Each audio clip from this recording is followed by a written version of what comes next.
कधीच नाही चुकणार तुमचे फेवरेट टीव्ही शोज झी5 सोबत, तेही एकदम फ्री। या मैथिली मॅडम ऑफिस जॉईन करणार आहेत। कशासाठी? काय ऑफिसमध्ये काय जत्रा वगैरे भरली की काय? आणि हे कोणी ठरवलं? अद्वैत, तू? कोणाला विचारून ठरवलंस?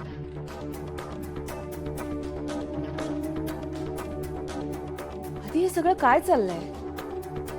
इतकी वर्ष त्या शतग्रीवची भीती घालून मैथिली ताईनं घराबाहेर पडू न देण्याचा हट्ट केला तुझ्या बायकोने, मग आता हा असा अचानक निर्णय का घेतला?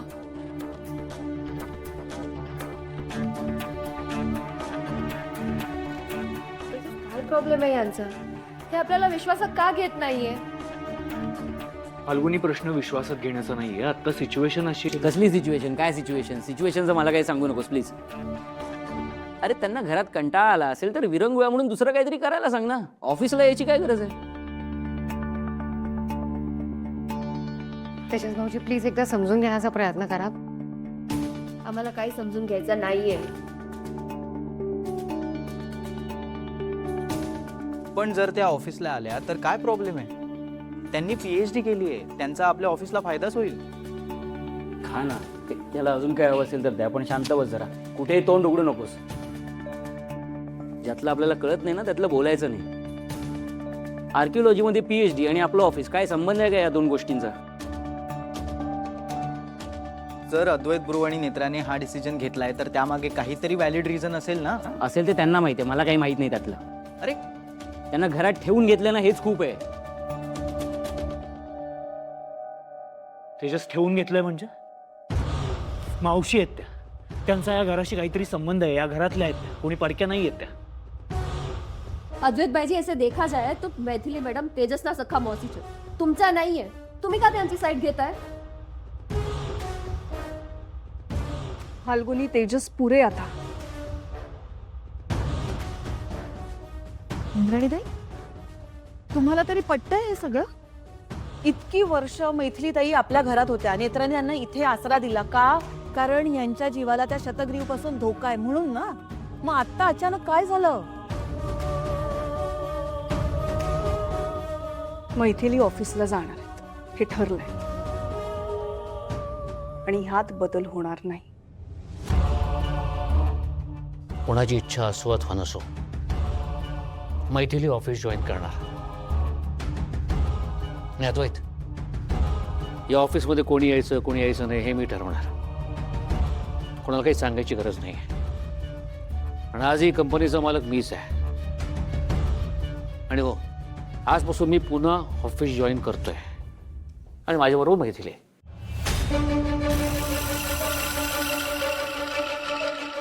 मैथिली, तुम्ही तयारी करा। जा फाल्गुनी, तू पण ऑफिसला जायची तयारी कर जा। सगळ्यांनी चला, आत्या ऑफिसला जाऊया। नेत्रा वगैरे सगळे सगळे चला। काकू, ऑफिसला जायचं आज। इचारी मग कुठे गेल्या? त्यांना बोलवा, ऑफिसला जायचं सांगा त्यांना। काय टाइमपासच करायचं ना, ऑफिसला जाऊन करूया। चला सगळे ऑफिसला जाऊया, चला। मी पुन्हा एकदा सांगतो, ऑफिसमधले निर्णय घेण्याचा अधिकार फक्त माझा आहे।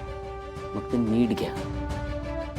ऑफिस म्हणजे धर्मशाळा नाही आहे, कोणाच्याही मनात आलं आणि आलो ऑफिसमध्ये।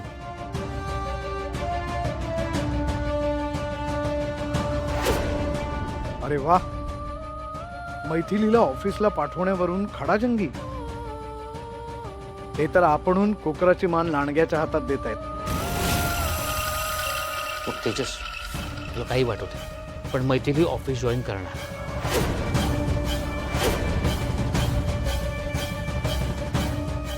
तुम्हाला कळतंय, ह्या बाईचा ऑफिसमध्ये येऊन काहीही उपयोग नाहीये।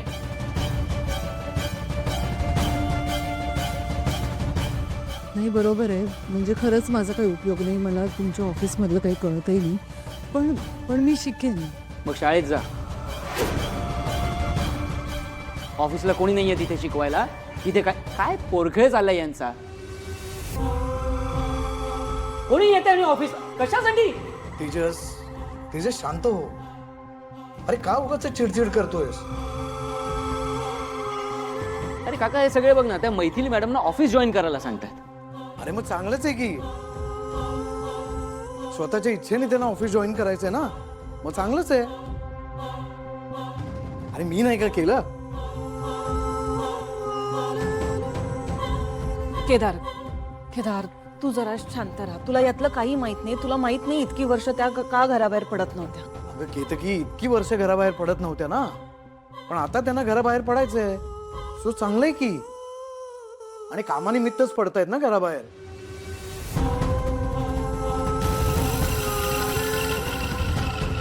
तसंही आपली इच्छा असून सुद्धा आपल्याला घराबाहेर पडता न येणं किंवा आपल्याला जबरदस्तीने कोणीतरी घरात डांबून ठेवणं, हे दुःख काय असतं हे माझ्याशिवाय चांगलं आणखीन कोणाला कळू शकेल नाही का?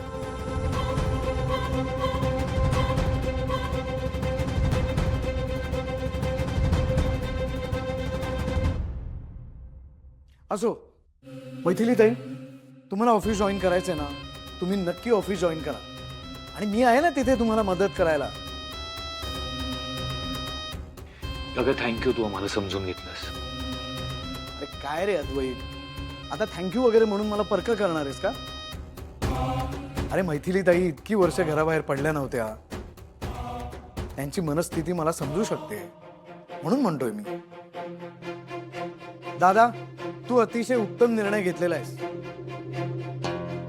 पडू दे मैथिली ताईंना घराबाहेर.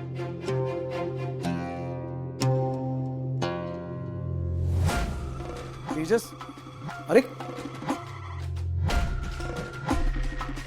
अगं केतकी,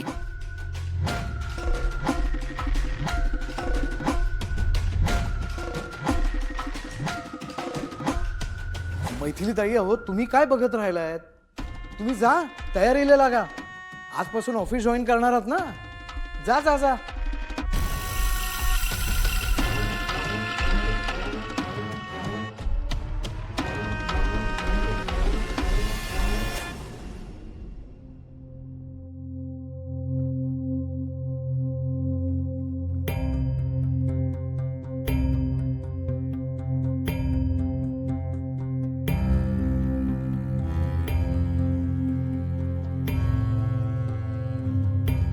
असं डोक्याला हात लावून बसू नये केतकी. तुझ्यामुळेच डोक्याला हात लावून बसायची वेळ आलीये केदार. काय चालवलेस तू? काय काय काय काय दरवेळी तू त्यांचीच बाजू का घेतोस?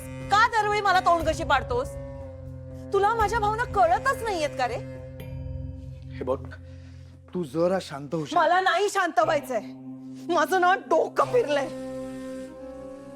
केतकी, अगं आपला वाद दादाशी आहे ना, तो आपल्याशी वाईट वागलाय. आपल्या आयुष्याची त्यांनी वाट लावली आहे ना, मग तो राग घरातल्या इतर माणसांवर काढण्यात काय अर्थ आहे सांग बरं?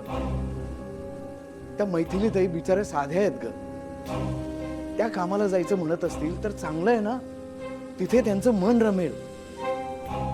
या घराच्या कैदेत त्या अडकून पडल्या तर त्यांच्या माणसांची त्यांना सतत आठवण येत राहील आणि बिचाऱ्या दुःखी होत राहतील. आपण ना त्यांच्याकडे एक माणूस म्हणून बघूया. कोणीतरी आपल्याशी वाईट वागलंय म्हणून आपण पण कोणाशी तरी वाईट वागलो तर मग आपल्यात आणि शेखर दादामध्ये काय फरक उरेल सांग बरं? केतकी, आपल्या आयुष्यातली खूप महत्वाची 26 वर्ष वाया गेली होती. देवाने आपल्याला पुन्हा एकदा संधी दिली. आपल्याला त्यांनी पुन्हा एकदा भेटवलं. ही अशीच संधी त्या मैथिली ताईंना पण मिळावी एवढीच माझी इच्छा आहे. झी5 ॲप डाउनलोड करा आणि पहा सर्व एपिसोड्स एकदम फ्री.